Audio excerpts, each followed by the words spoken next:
Hi guys, I'm Ben from Adaptalux and welcome to another challenge video. Today we're taking a look at some of the entries for August's challenge. We're going to be setting a new theme for this month, September, and we're going to be taking a look at how you guys can get involved and show off some of your own macro photography and potentially win some prizes. The first thing to do is jump over to the computer and have a look at some of the fantastic entries from last month.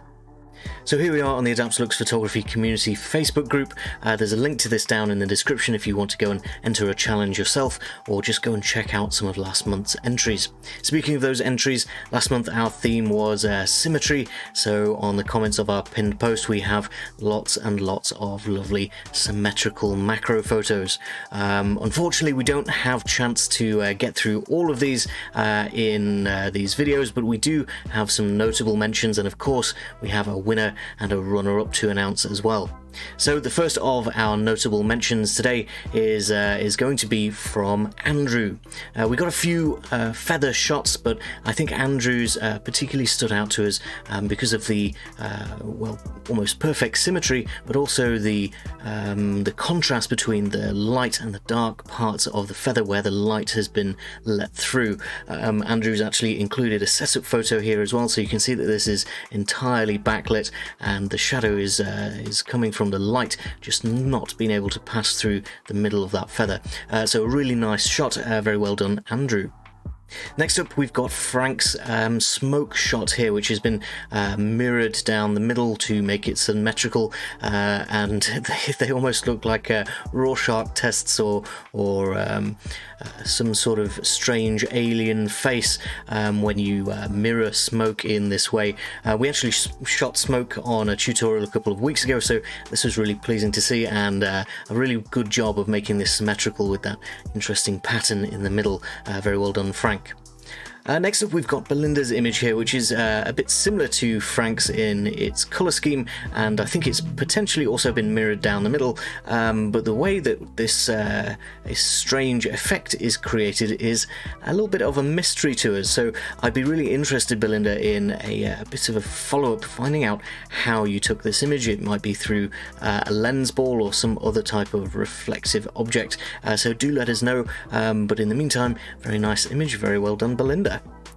So next up we have this lovely leaf shot from Moasir. Apologies if I mispronounce your name there, but it's a lovely image of a leaf, and this one was particularly interesting because our symmetry is actually reflected on a diagonal this time. So rather than just shooting across or horizontally, we've actually got a bit of an angle here despite maintaining that symmetry. So this one really caught our eye, and for those lovely bright colours as well. So very well done, Moasir.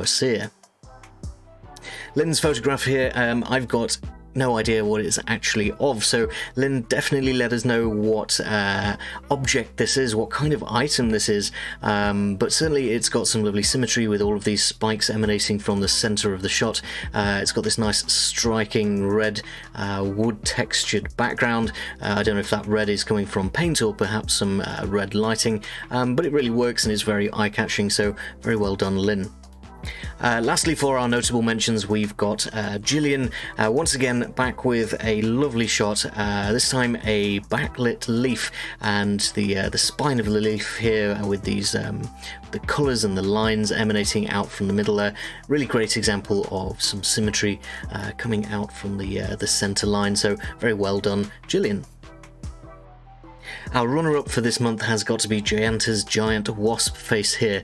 Not only a fantastic example of symmetry, but also of macro photography in general. I think probably some focus stacking has gone in here to get this quite as sharp as it is. Very rare to get this close to an insect's face and still maintain all of this fantastic detail. So very well done, you've won yourself a 2-in-1 phone macro lens. So that brings us on to our winner this month in Gwyneth's dandelion clock here, sat down on a reflective surface to create that symmetry, the reflection coming up from the underneath as well. And we particularly like this one because it wasn't simply reflected in Photoshop, but you've created that symmetry by reflecting the seed in this reflective dark surface, which takes some really good lighting and a lot of patience. So well done, Gwyneth. Smith, you've won yourself a 100mm macro phone lens. Thank you once again to everybody who took the time to enter, and well done to our winners. We'll be in contact very soon to get your prizes out to you. For now, we do need a new theme. We're going into September, so September's challenge is going to be BOKEH. BOKEH is a really interesting technique or phenomena that shows up quite often in macro photography because of that shallow depth of field and soft focus. If you don't know much about it, do check out our videos on BOKEH. It's really easy to do and it's a really nice effect, so I'm hoping you guys will get involved and create some really nice BOKEH related images with some nice soft focus in the foreground and the background. I'll link to a couple of those videos at the end, and there'll be one up here on the right hand side of your screen as well. Of course, with a new theme, we also have some new prizes. This month we're going to be giving away for our first place winner our 100mm phone macro lens, which just clips onto any phone and gives you the ability to take your macro photos on the go. For our runner-up, we're going to be giving away some of our background gradient cards, which are fantastic for putting in the background of your macro photos, and both of those prizes are really great for anybody to use. So even if you don't use Adaptalux Studio yet, you can still take part in the challenge. All you need to do is head over to our Facebook community group, which is linked down below, and there's a pinned post on the top of that group where you can comment with your macro and close-up photos relating to this month's theme, which is again BOKEH. September's challenge is going to run from today for 4 weeks all the way through to the 28th of September, when we'll close entries for a couple of days, ready for a brand new video, brand new winners and a brand new challenge on the 1st of October.